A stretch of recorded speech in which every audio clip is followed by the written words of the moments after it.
may already know me. My name is Linnell Clark. I am an independent Stampin' Up! Demonstrator.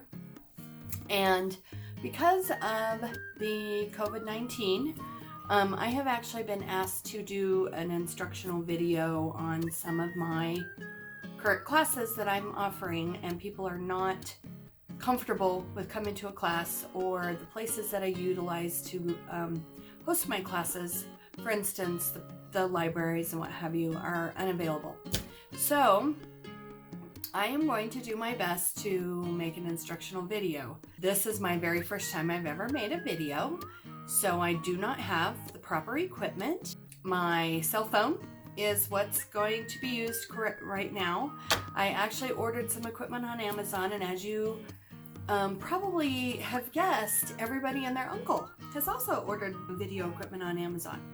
So that's not here yet. I spoke with my stepson, who does a lot of amateur editing, and he told me what to do and hopefully how to do it. And I'm gonna send this to him and have him edit this for me. It'll come out a whole lot nicer if he edits it. Couple of disclaimers. I am in the beauty industry. My real job is being a hairdresser. This is the first time I've actually blown dry my hair and put on a full face of makeup in weeks. No manicure. You guys are going to be looking at my hands. Just going to have to excuse that. I promise the next time I do a video, things will be better. I have an instruction sheet over here. I'm going to be reading off of it a little bit. Hopefully this will help you all be able to do the shadow box. Hopefully we can just come together soon. Okay, so what we're going to do this time, spring shadow box insert class. So this is what we're working on today, and I will take you step by step through it, and I will talk about what if you don't already have certain items, what you're going to need to purchase, and we will just go ahead and get started. You're going to need woven heirlooms, still available in the current catalog as well. All of these are still available, and they will be again in the beginning of June catalog that's coming out on June 3rd. Good Morning Magnolia, that is a double set. I'm going to use the dies from the Good Morning Magnolia set. I've had lots of questions about how I store my dies. These magnetic sheets are 5x7 sheets with a sticky back on them. I buy them at Amazon. They're not expensive. I don't remember how much they cost, but I think they come in a 24 pack, and that's how I keep my stamps and my dies together. And then we're going to be using Free as a Bird. We're only going to be using this bird down here. So these are items that you may or may not have. You can order them on my Stampin' Up! Website, linnellclark.stampinup.net. These are the ink colors that we are going to be using.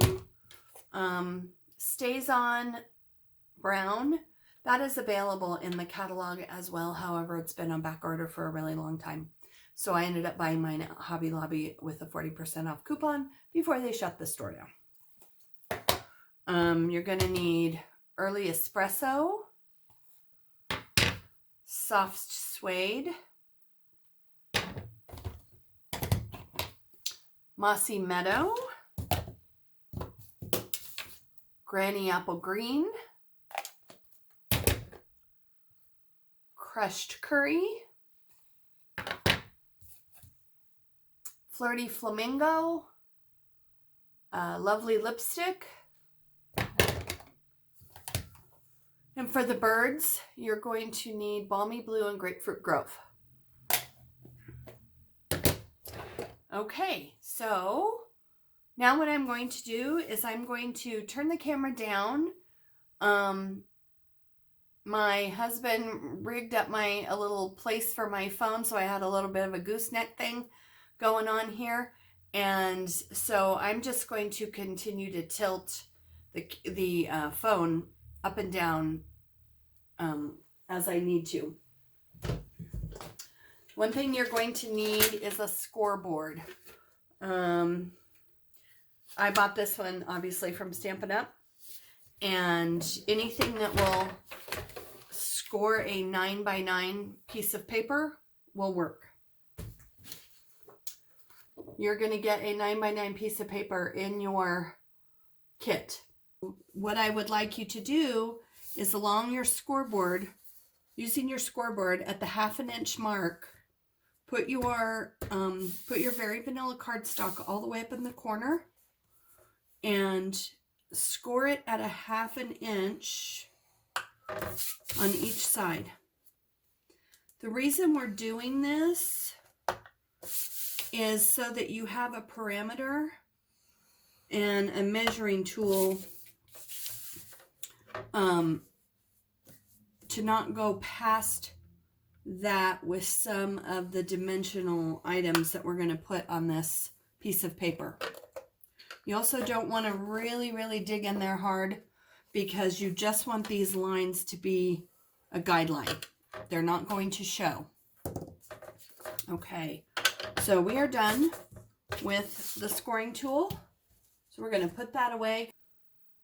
The next step is using your soft suede, and this is coming out of the Woven Heirlooms stamp set. You're going to use the long textured stamp.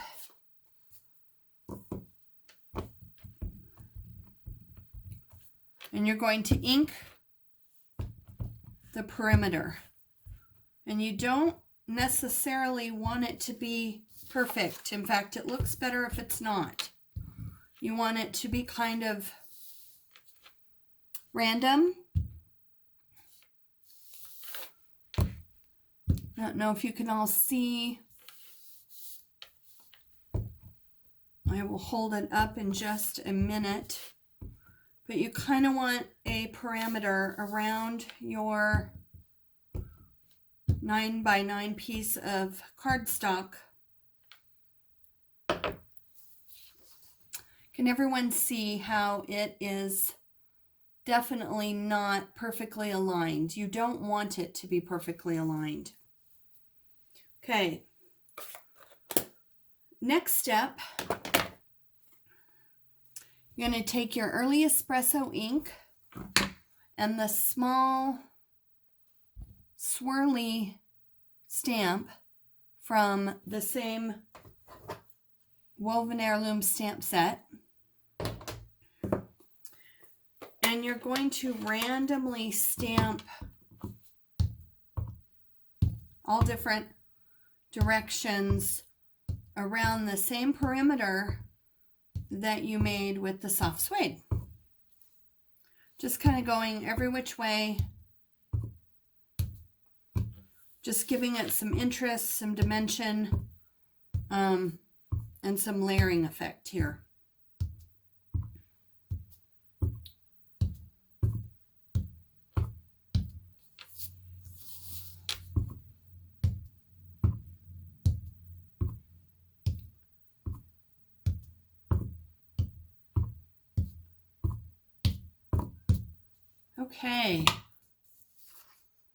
Okay, so this is what your background sheet is going to look like. All right, we are done with the Woven Heirloom stamp set.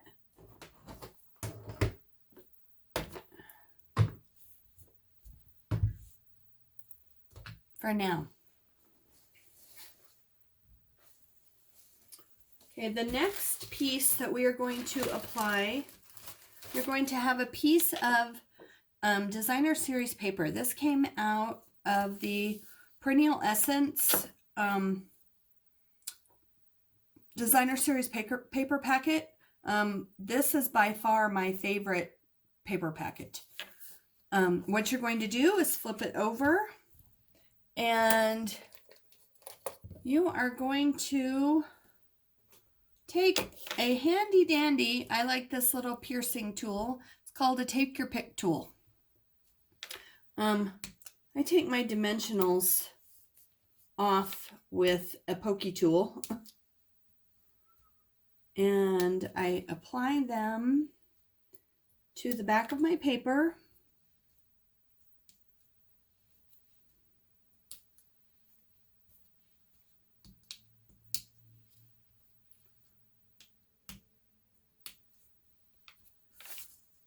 And then I use the pokey again to take off all the little backings.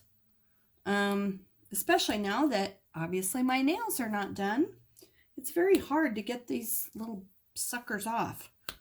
So I have gotten accustomed to using my little take your pick tool for tons of things.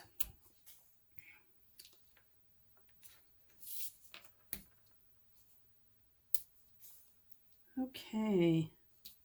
Oops. Okay. So now you're going to take this green piece of Designer Series paper and you are going to line it up kind of on an angle, not overlapping the score line that you just made. You want it to stay within the score line. And the reason being is that score line is going to be where your frame comes, and you don't want really anything too much hanging over it. Okay. So your 9x9 piece of cardstock should look pretty much like that right now. The next thing you're going to do is you are going to have 4 pieces of these beautiful little branches. They came out of a retired set. Many of you probably have the petal palette set that was in the catalog a couple of years ago. I don't remember exactly when, but this is a beautiful set, and I could not find a die that I liked as well as this one to use. So this is the die that I used out of the petal palette set. And another use for your pokey tool, I've already poked out the centers of some of these, but your branches are going to come like this in your kit. And you're going to want to poke out these holes to give them more of a lacy, delicate, flowery sort of look.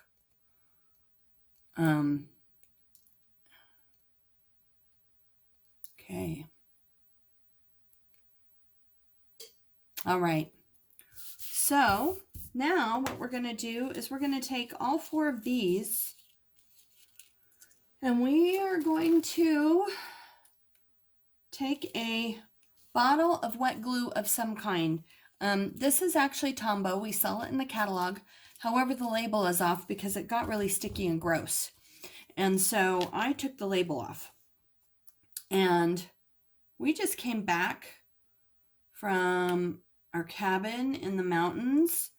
And so the high altitude change, I took some crafting stuff with me because I wanted to work on it.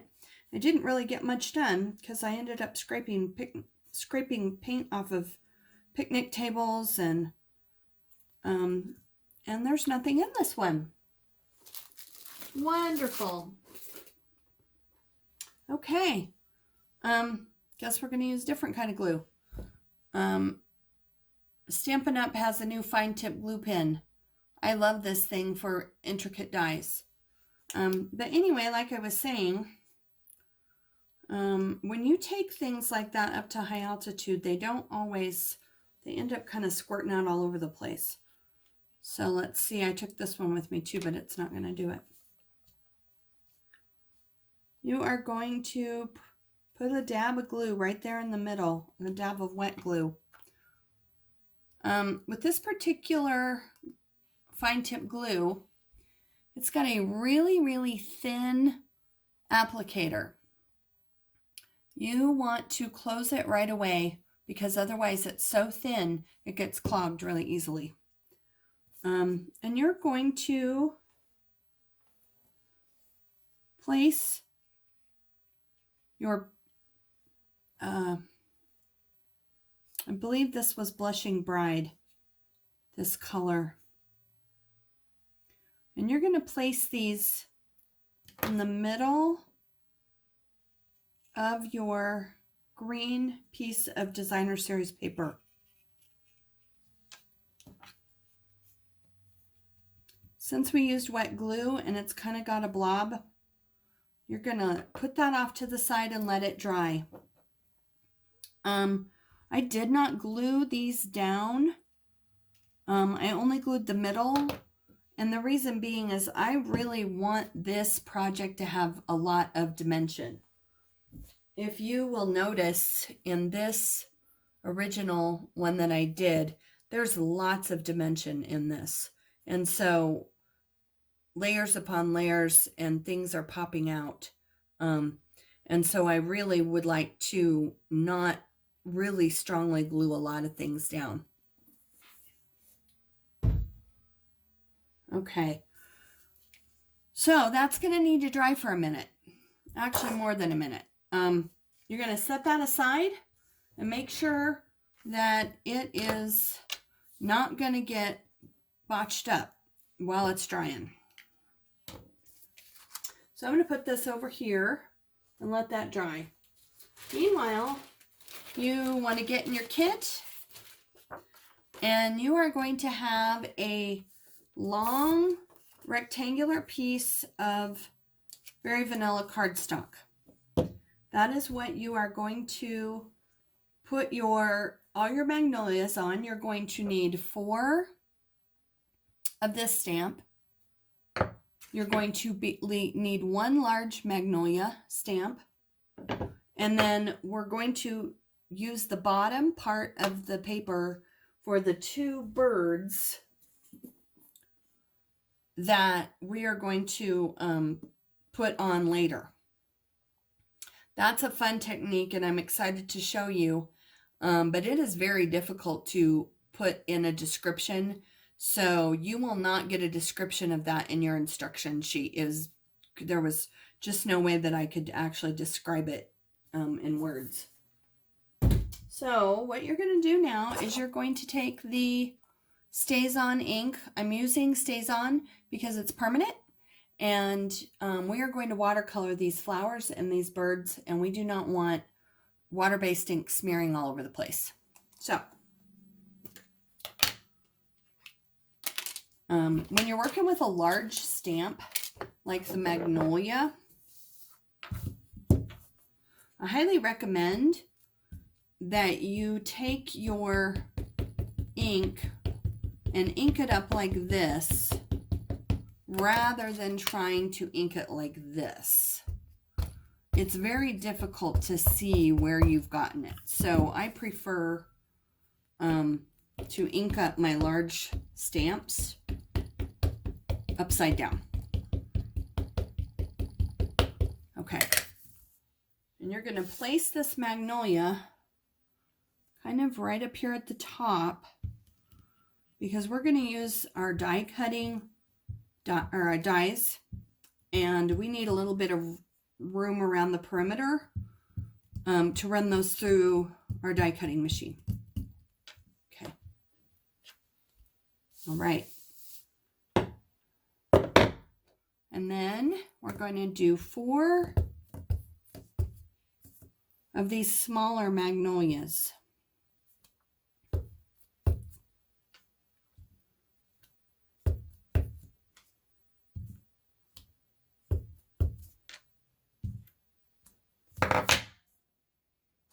Okay. You want to make sure that's thoroughly dry before we start watercoloring.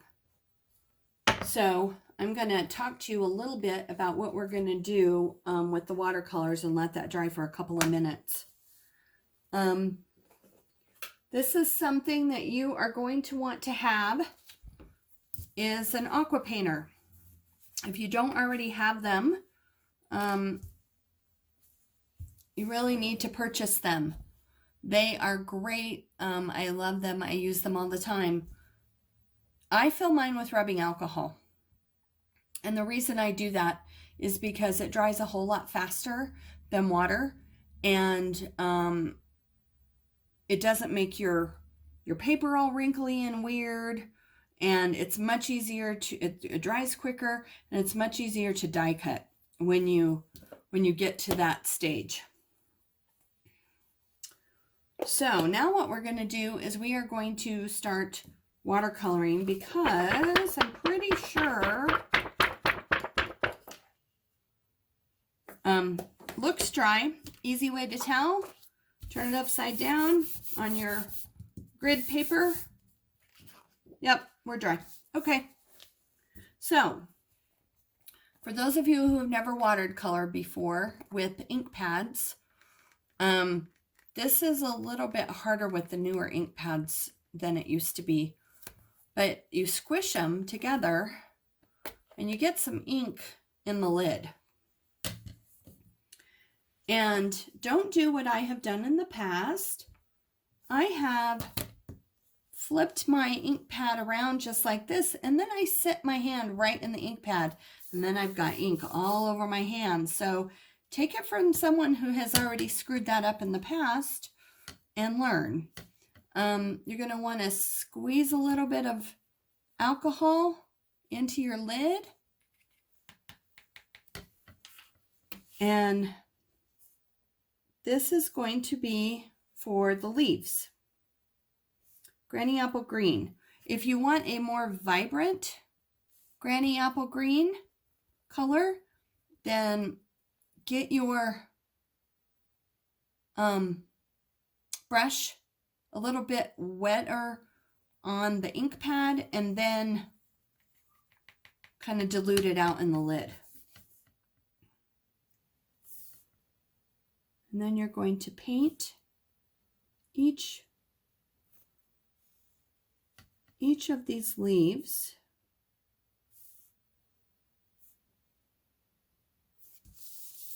with the Granny Apple Green.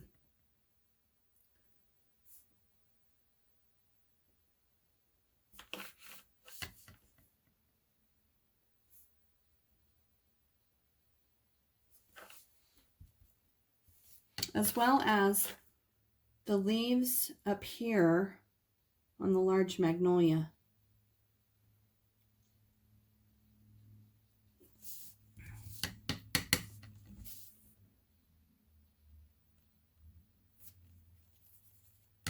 I find this whole watercoloring thing kind of relaxing. I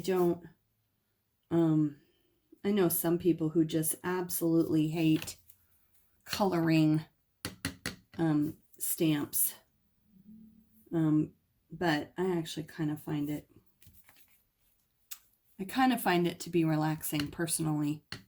And I don't know about you, but this whole coronavirus thing has had me a little stressed out, only because I've been out of work for 6 weeks.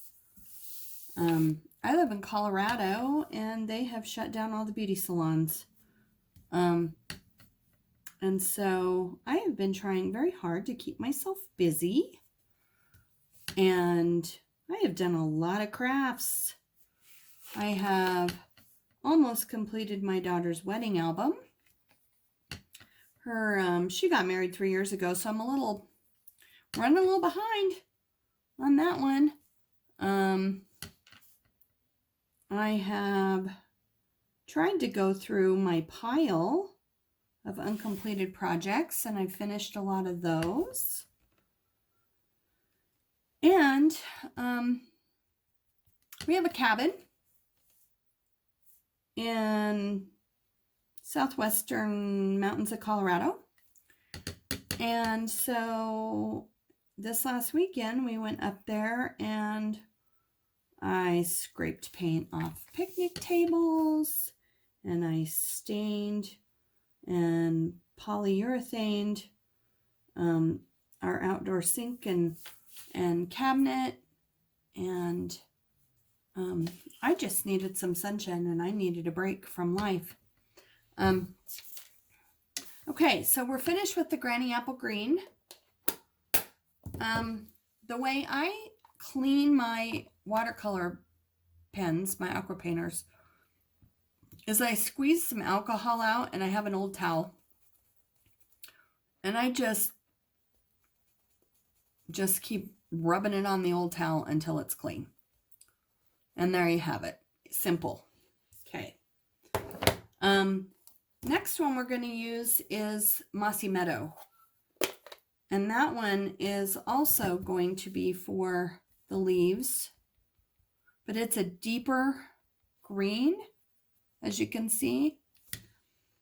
And I took kind of a little finer approach and went down the veins of the leaves just to give them a little more interest and a little more detail. I actually have a finer tip aqua painter that I like that it is not a Stampin' Up! Product, but I like it because it's got a much finer brush. And then you can do some of the little more detail work with that. I don't remember where I got this, but I'm taking a guess that I bought it at Hobby Lobby, because Hobby Lobby is literally a half a mile from my house. And I also have a Hobby Lobby not too far away from my salon. So go ahead and give your leaves some detail with the Mossy Meadow.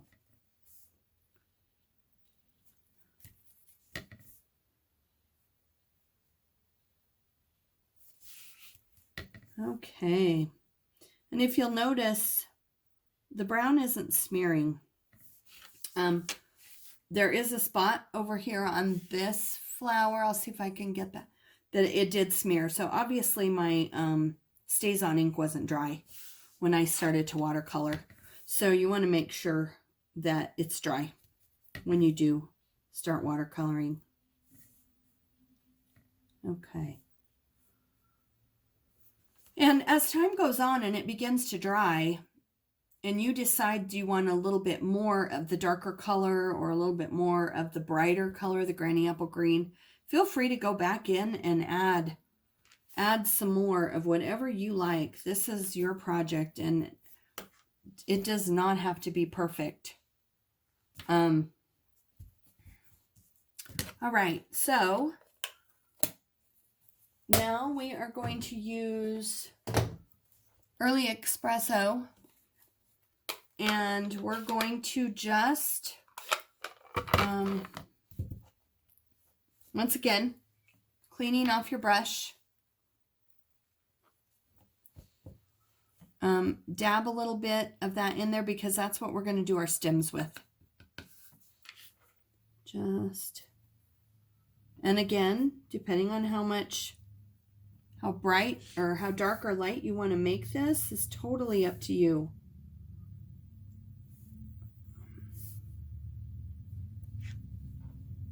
I thought I had time to finish this before my husband came home. I hear the motorcycle. So, I hope y'all don't mind, but he will probably come down, busting down here. And I see something that I need to do. I'm going to go back in with that Mossy Meadow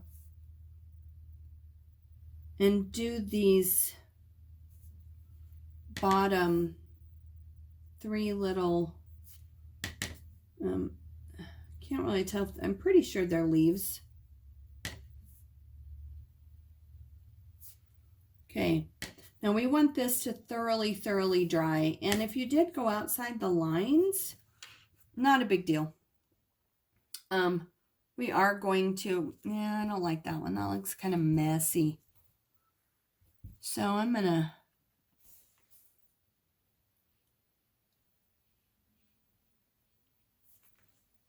okay. Okay.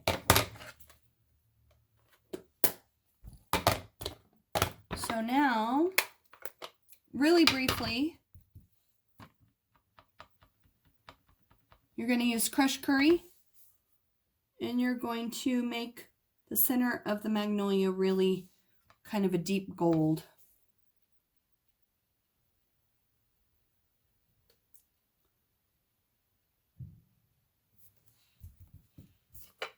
Okay.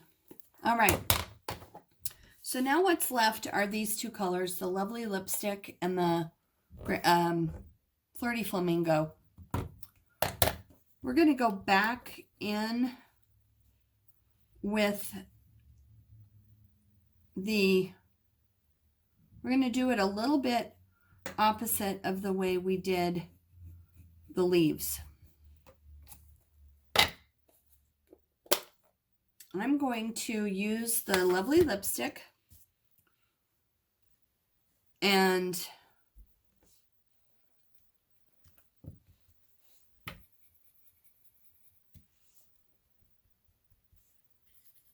because I want these to blend a little bit more. So I'm going to go in with the Lovely Lipstick, and I'm taking my finer aqua painter and going around on all of the little details of the petal. I'm not entirely sure what that's called, but that's what I'm going to do with all of these little detailed lines. I'm going to take the Lovely Lipstick and go through there, because once we apply the Flirty Flamingo, it is going to watercolor wash out a little bit, and I kind of want a little bit of a little more of a distinct line. And again, you can make these as dark or as light as you would like. If you want a more pastel, then use more alcohol. If you want a more vibrant, use less alcohol.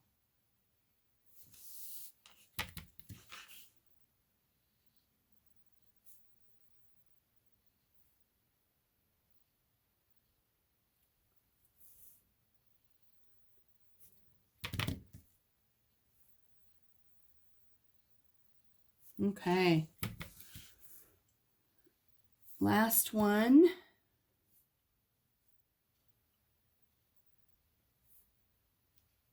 Okay.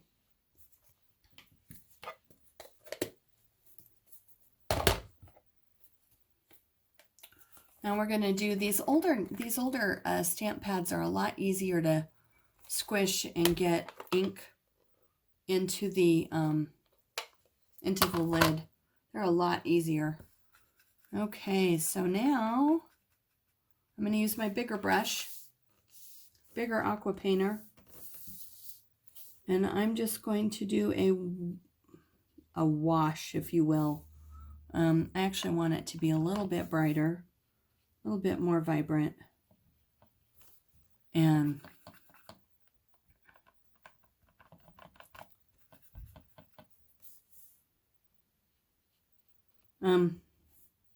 I thought I would experiment when I was working on this the first time, trying to come up with the idea. Some of you know that I do a shadow box class for every season. I started that last November. Actually, I started it last September, and I did a fall one, and then that was super popular. And so I did a Christmas, then I did a winter, and now onto the spring. I actually would have thought that I'd be on to the summer by now, to be honest, but with this coronavirus, I have not been able to, teach my classes. I have not been able to host retreats or attend retreats. And so, anyway, this whole thing has been a little bit frustrating and disappointing for all of us. but I developed these myself. They are only in a kit that I make. I've had lots of people ask me, can I buy the kit from Stampin' Up? No, you can't. It is a kit that I have developed myself.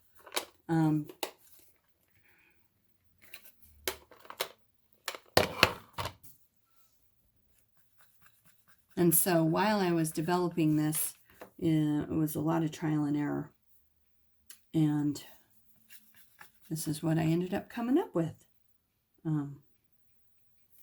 After multiple times of pulling it apart and putting it back together and going, oh, I don't like that, or oh, what do you think? Asking my friend, asking my husband, and finally I said, you know what? I'm done. I can't fuss with this any longer. And so this is what I ended up with. Okay. So there's the large magnolia.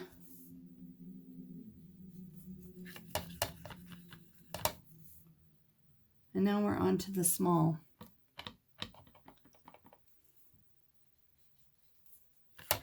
And while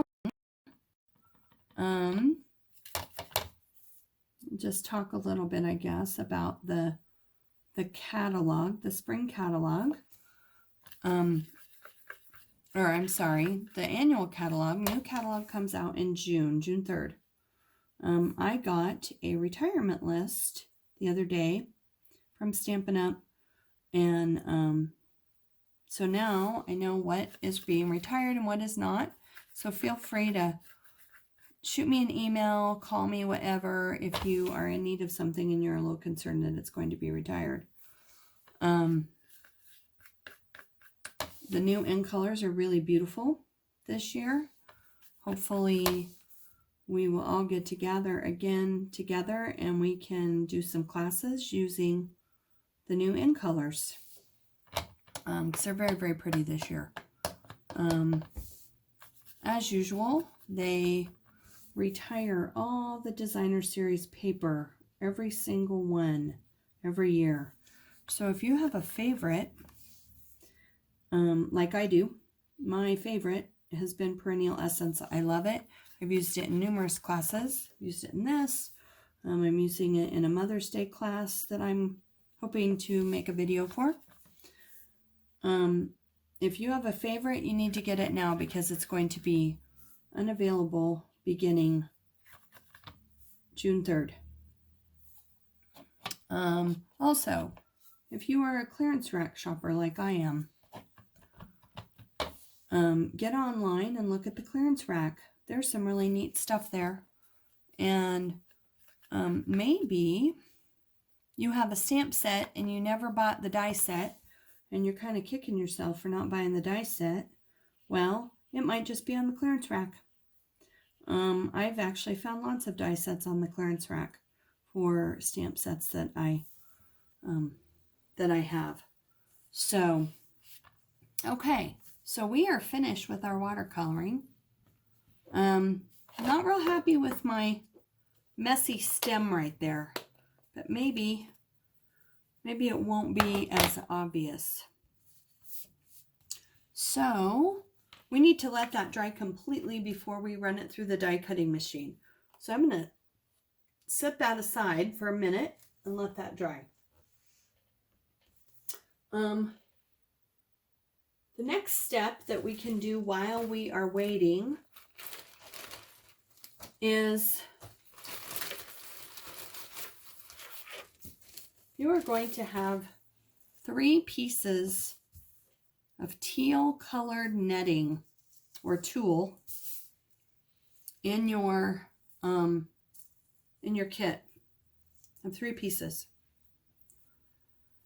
What I want you to do is take each one and just tie a knot in the middle.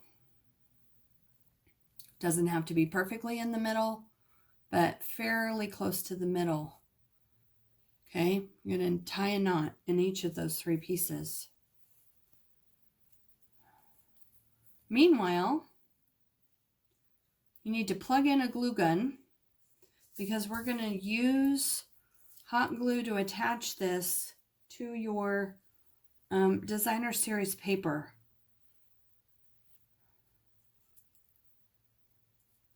I have found that hot glue just works better.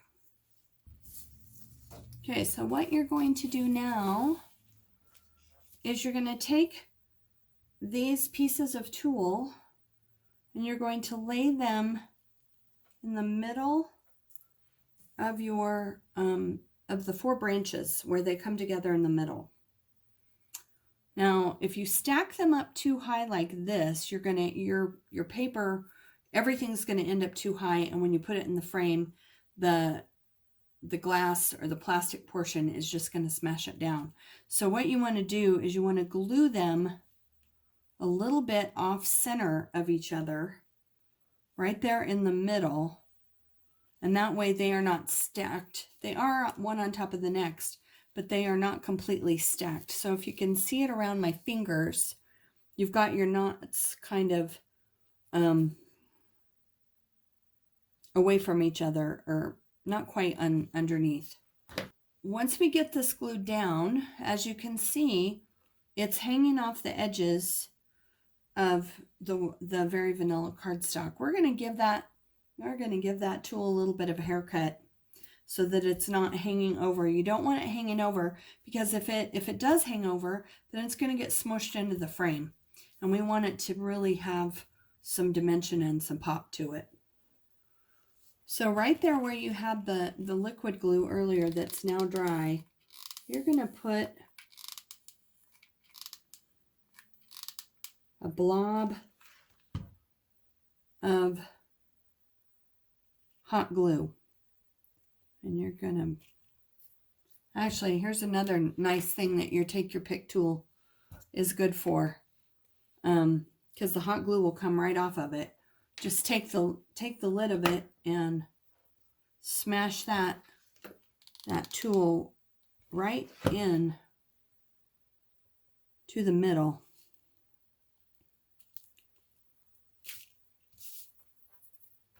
I use a low temp glue gun when I do this. Actually, when I do most everything, because I have burnt the heck out of my fingers on way too many occasions. Okay, keep your glue gun on. You're going to need that for just a couple more little items here in a minute. All right, so like I said, if you can see, these little pieces of tulle are don't want them hanging off. So this one's good. We're going to leave that one just like it is. We're going to take this and we're going to give that piece a little bit of a cut. Same with this one. They do not all have to be perfectly even.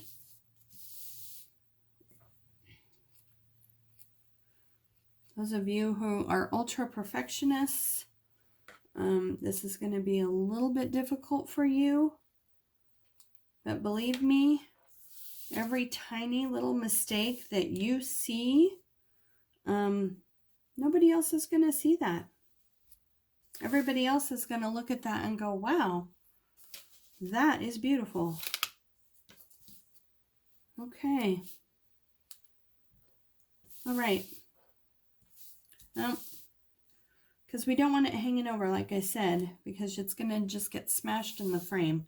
We don't want it to be smashed. Don't want it to be smashed in the frame. We want lots of dimension. Okay. The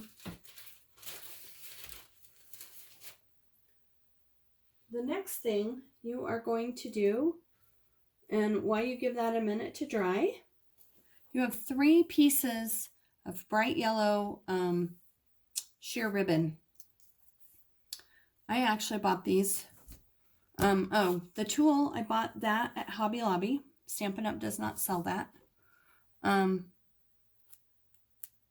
This sheer ribbon I bought at the dollar store. Stampin' Up! Does not have always the type of ribbon that I like.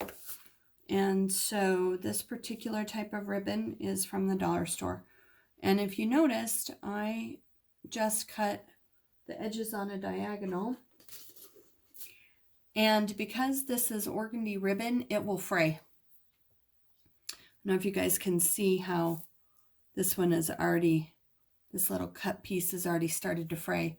So I take a lighter and I very lightly burn, just really, really lightly burn the edges.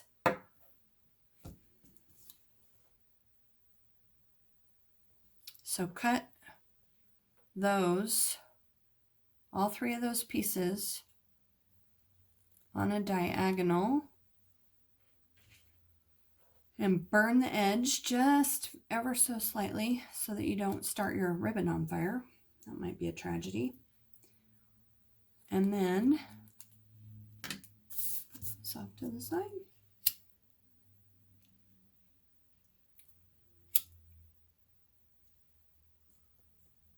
And you'll be able to tell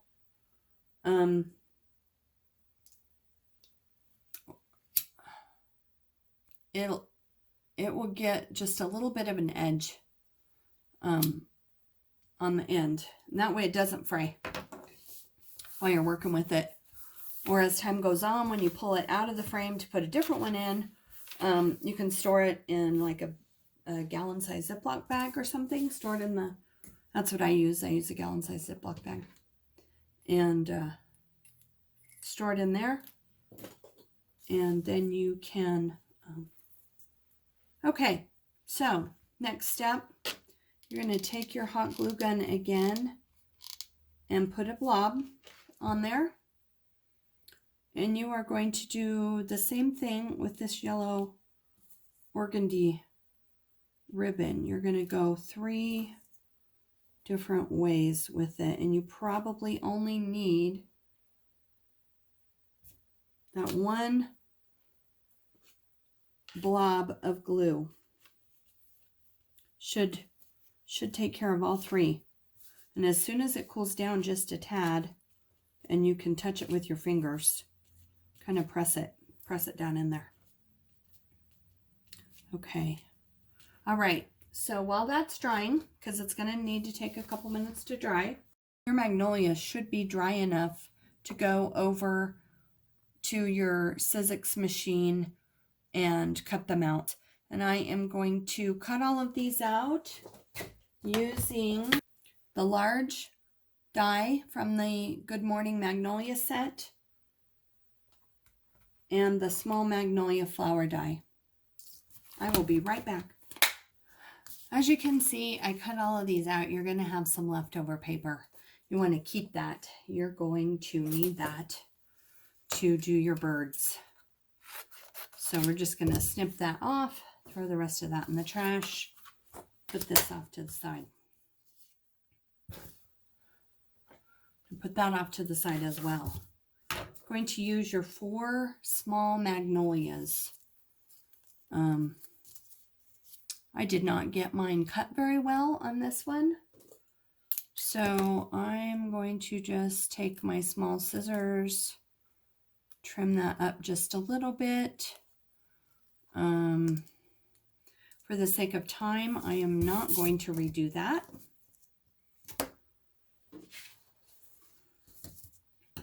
Bring your base back over. And I like to use bigger dimensionals for this. They give it more lift. And so we're going to use these. I'm pretty sure I bought these at Joann's years and years ago. And I just like the bigger ones for certain things. So flipping your small magnolias over,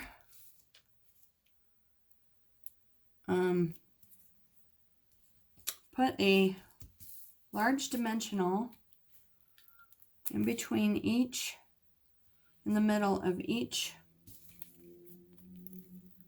flower.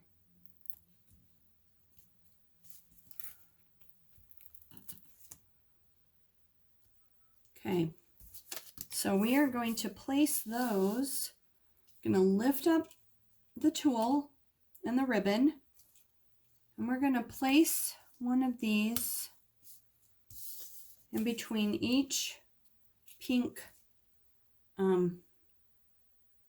little branches. And you might want to hang it off a little bit on the edge. I think it just gives it a little more interest, not being everything so perfectly aligned. I'm kind of all about everything not looking exactly perfect. I think it gives it a lot more interest. So we'll do this. While we're doing this, I want to tell you guys about an event that I'm planning. I am planning my very first retreat in October. I believe it's the 15th through the 18th of October here in Colorado Springs at the Hotel Elegante.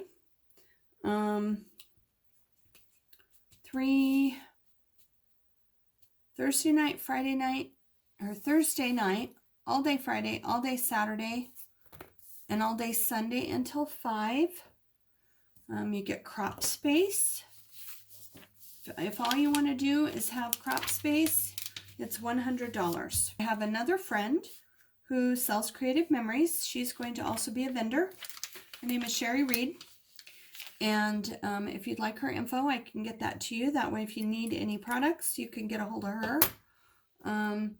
But we are going to have a really good time, and we are just going to laugh and talk and crop and enjoy each other's company. And they are allowing us to bring in food, outside food and drinks, which a lot of places won't.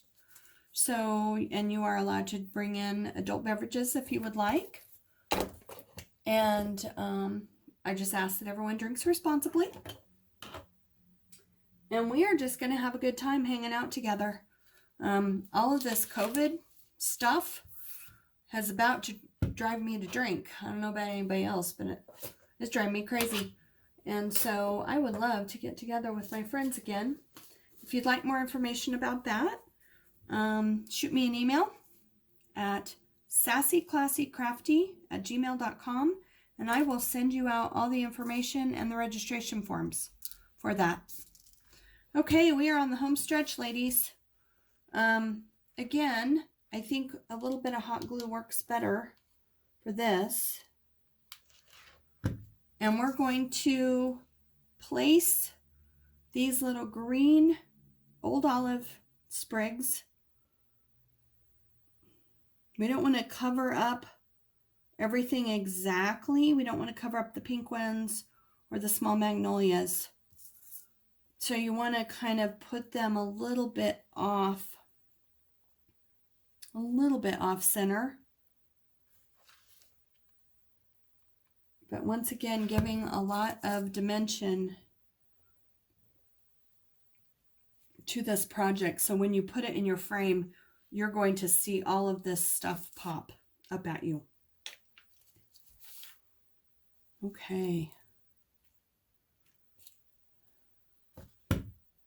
So we were going to want that to dry. Won't take too long since it's hot glue. Now we're going to take our large magnolia and decide how you want it to sit. I kind of like mine to sit off a little bit. And once again, using these larger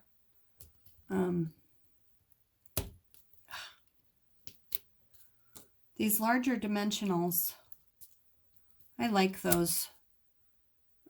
Stampin' Up! Does make dimensionals, but they are quite a bit thinner.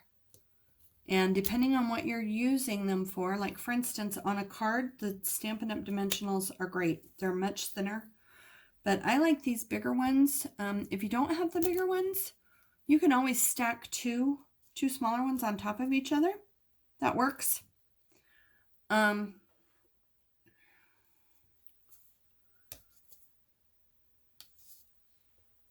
And with this particular project, I'm going to do a little cheat. I'm a little bit afraid that because I have so much, so many layers going on here, that it will not stick. So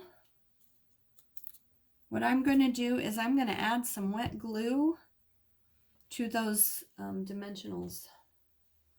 And the reason I'm doing that is because A, I'm afraid it's not going to stick well. And B, wet glue gives you a little bit of wiggle room. If you don't like where you put it, then you can pull it up easier and change your positioning. So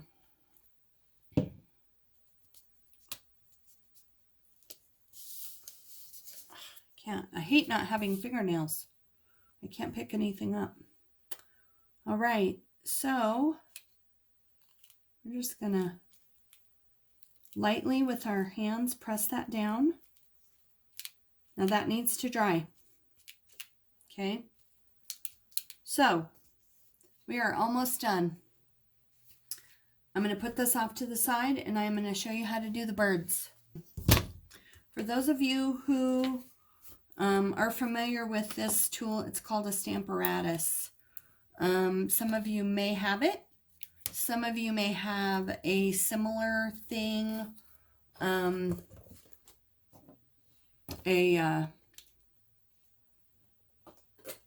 Misty, Tim Holtz makes one. I can't think of the name, think of any others off the top of my head. But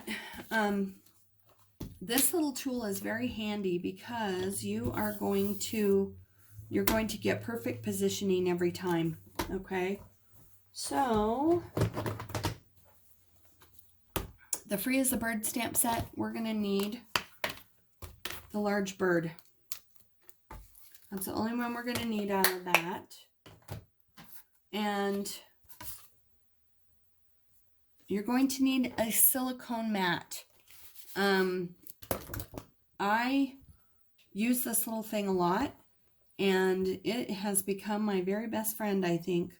So what I'm going to do is I'm going to put this silicone mat right up in the corner of my Stamparatus. And I am going to place my my leftover piece of Very Vanilla cardstock. I'm going to grab a magnet. For those of you who don't know, these magnets are super, super, super strong. When they get too close together, they snap together and they break. So you might want to just keep an eye out for that. This is a magnetic base, so this is going to hold my paper in place while I do this. Okay. So your Very Vanilla cardstock up in the corner, your silicone mat up in the corner. You're going to lay your little bird. I think I'm in a bad spot. There we go. You're gonna lay your little bird. Maybe I don't have a big enough piece of paper. You're going to lay your little bird right where you want him to be. And you're going to flip over and get your bird adhered to the, don't even know what that thing's called. Anyway, so what you're going to do is, because the reason we're doing it this way is we want two birds facing each other. If you look at the example, you have one facing in and one facing in. If we do them without using the Stamparatus, we can't get two facing each other. They will both be facing the same way, and I guess I just don't like the way that looks. I want it to be a little bit more symmetrical than that. So I'm going to show you this funky little trick.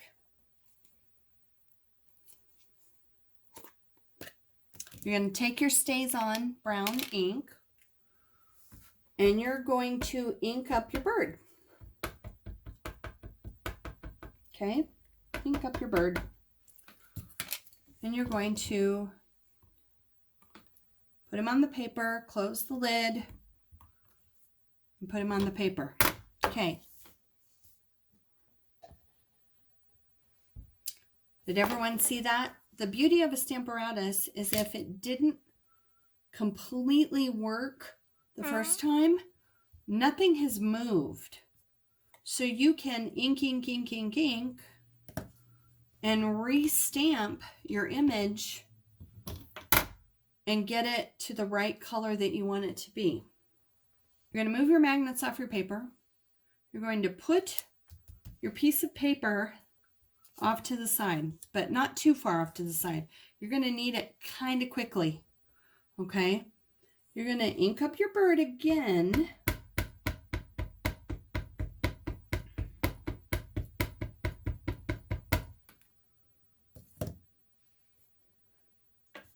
And you're going to press the bird down on the silicone mat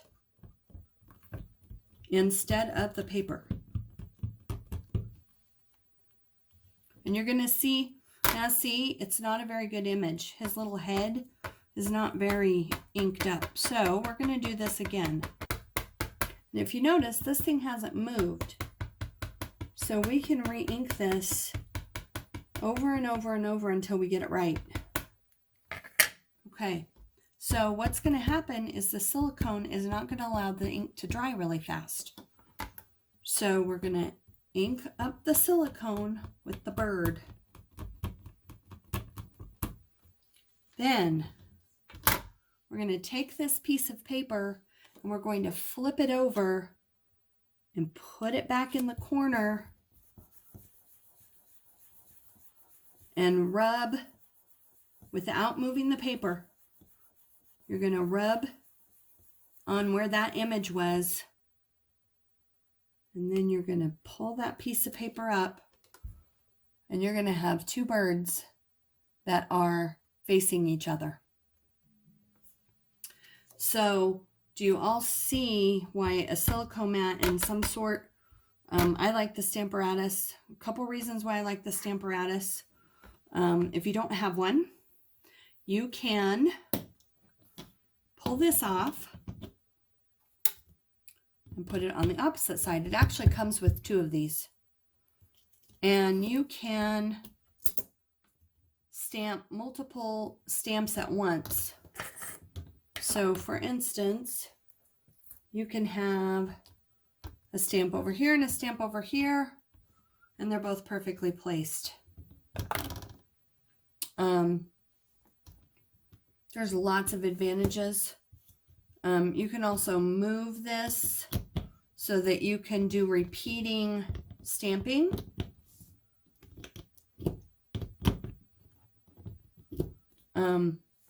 It's just one of the many things that you can do with this. So Stamparatus, silicone mat, it really doesn't work, at least to my knowledge, this technique doesn't work with anything else. I believe silicone mats are $6. Most of you have them because of some of the little look and learn tutorials that I've given you guys at the different retreats. So there's our little cool little bird technique. Put that off to the side. And now we're going to watercolor our bird. Make sure that your StazOn ink is really, really, really dry. And then we're going to go back in with our watercolor paintbrushes.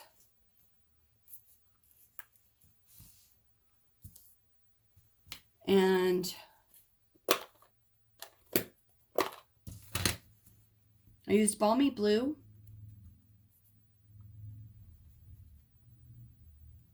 For the bird.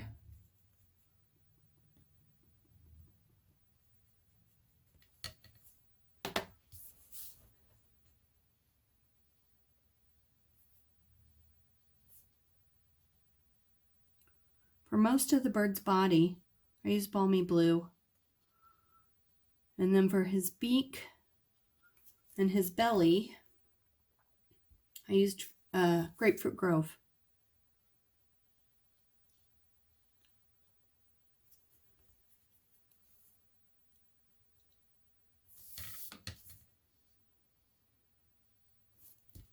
And again,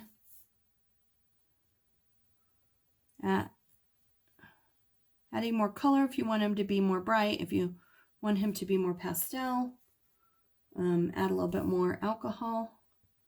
And then when we're done with this,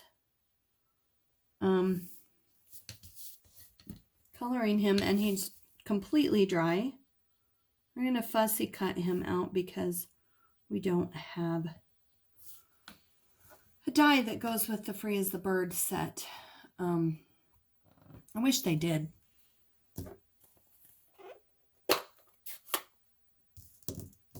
Okay, so this is Grapefruit Grove. And his little beak.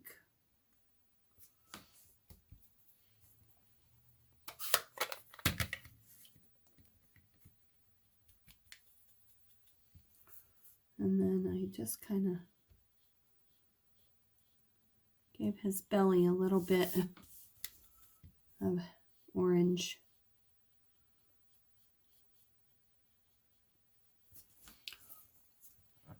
I actually think I want to bring that blue down into his belly just a little bit so it kind of fades in. Okay. All right.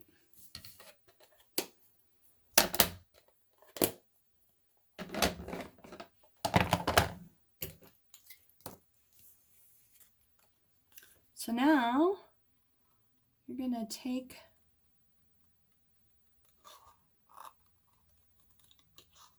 and fussy cut him out.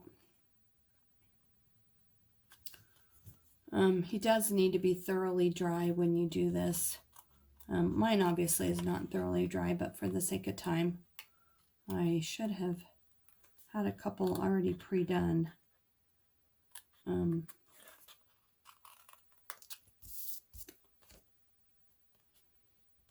they're not too terribly hard to cut out, but you definitely need some small, sharp, pointed scissors. I like these. These are Snips from Stampin' Up. They're $10, and they are worth every dime. I have never had to sharpen them. Not yet, anyway. But I'm also very, very picky about scissors. Like most of you know, I am a hairdresser. Every pair of scissors has its purpose, and it should not be used interchangeably. Hair cutting scissors are not used for anything but hair. Fabric scissors are not used for anything but fabric.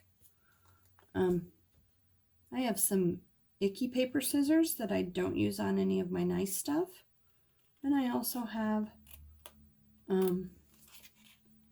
some nice paper scissors like these. And those are only used for my crafting. So you're going to end up with this cute little bird. And we are almost done with this project.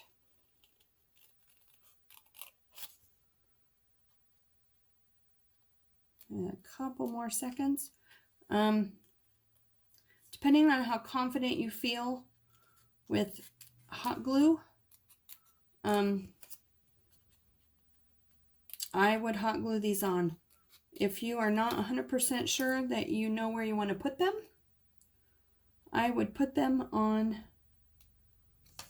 with wet glue. Because in order to give them dimension, you're going to glue these to the piece of tulle on opposite corners of your shadow box. So I'm actually going to use wet glue for a couple reasons. One, that way I've got a little bit of wiggle room. And two, hot glue is a little heavy. And I kind of want my little birds to seem lighter and more up and dimensional. And so I'm just going to attach them right there. Okay, we are finished. Here you go. And put that in a 9x9 shadow box frame. You already have them. You've purchased them from me. If you don't have them, you can get them at pretty much any craft store. I usually end up finding mine at Michael's there when they're on sale. So thank you so much for watching and for being patient with my very first video tutorial. Again, my name is Lynell Clark. I am an independent Stampin' Up! Demonstrator. My website is lynellclark.stampinup.net. Feel free to get online and place your order.